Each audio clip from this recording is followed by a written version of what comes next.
Hey guys, before we start, could you please like the video, share it, and subscribe to our channel? Also, hit the notification bell for more updates. Thanks. Now let's talk about something we all do, but don't really talk about. Poop. Stools, although often overlooked, may be an excellent indicator of your overall health. It's not just waste. It's like a daily report card from your body telling you how things are functioning inside. By paying attention to what you flush away, you may catch early signs of digestive issues, dietary needs, or even potential illnesses.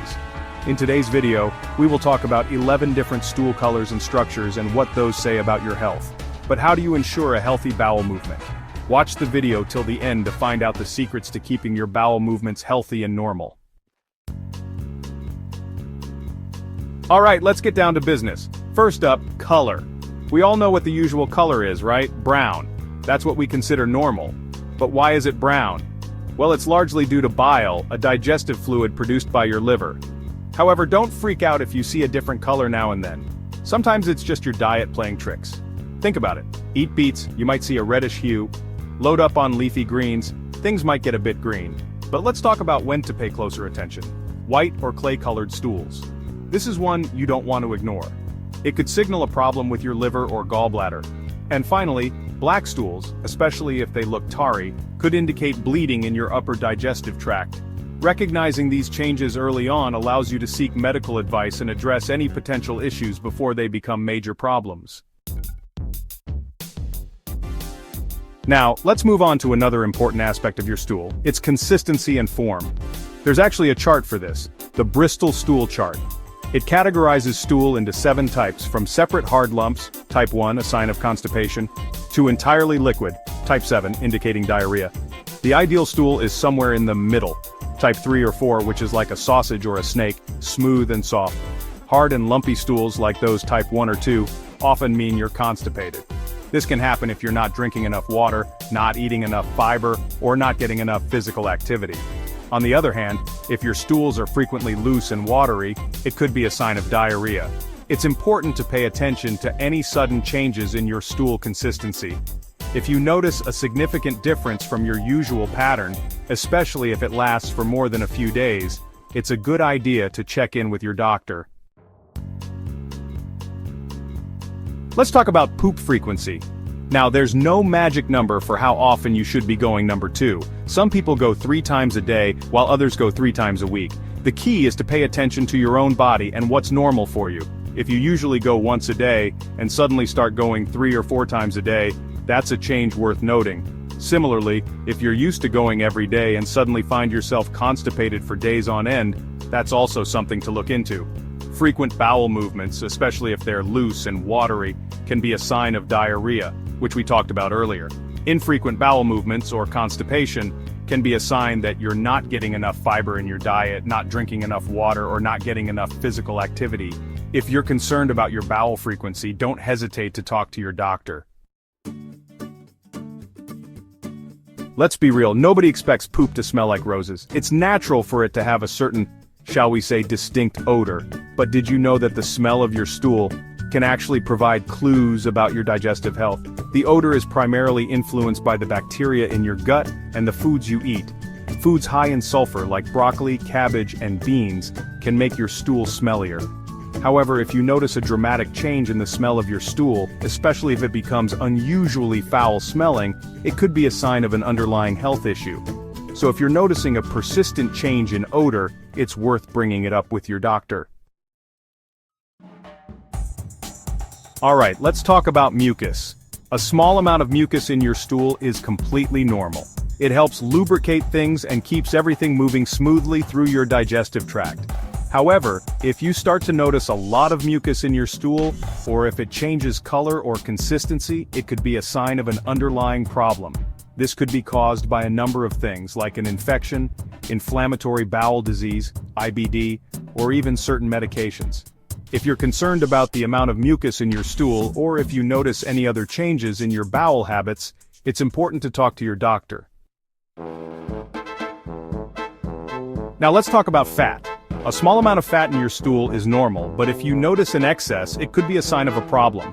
Stool with excess fat might look greasy, oily, or even float.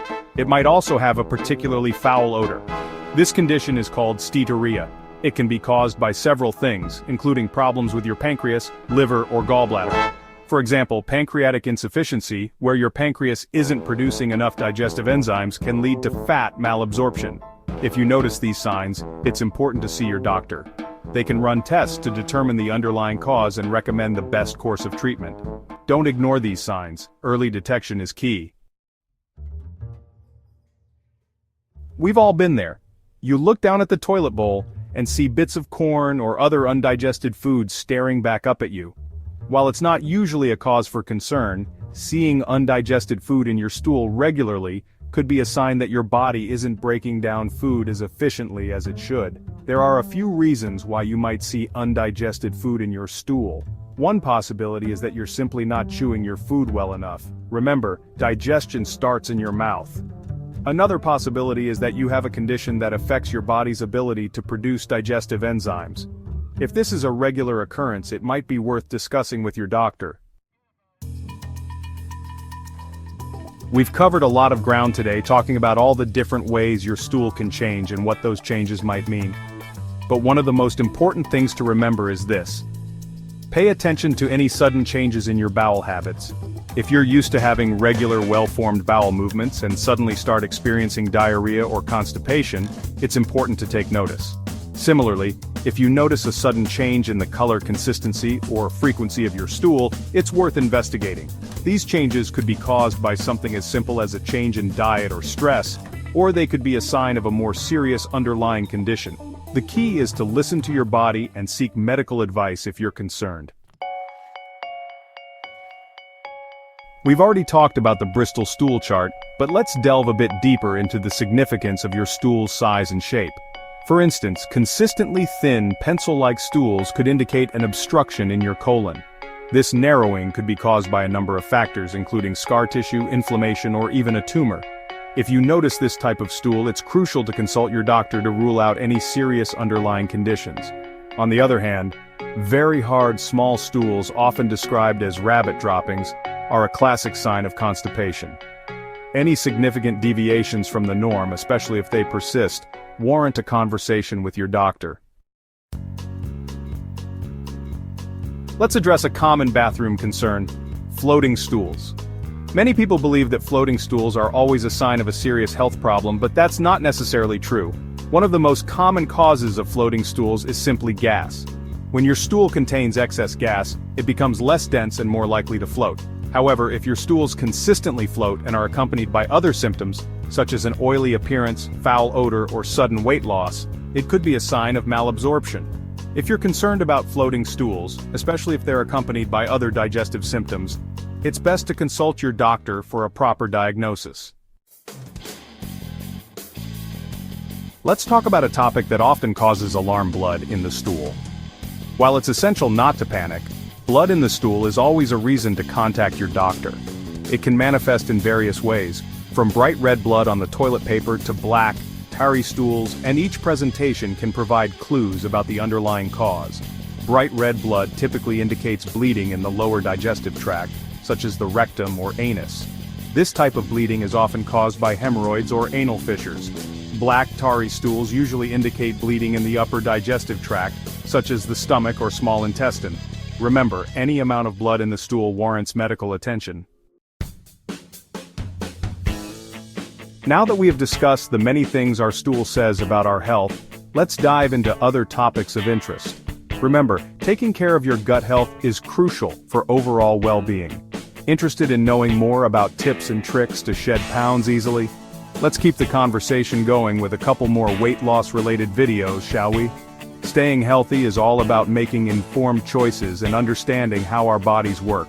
Watch 16 healthy snacks for weight loss you'll want to eat every day. You can also try our video on 12 diet mistakes to avoid when you're trying to lose weight. Go ahead, click one, or better yet, watch both and learn more about weight loss and nutrition. As always, thanks for watching, guys. Don't forget to like this video, share it with your friends, subscribe to our channel, and hit the notification bell for more amazing content.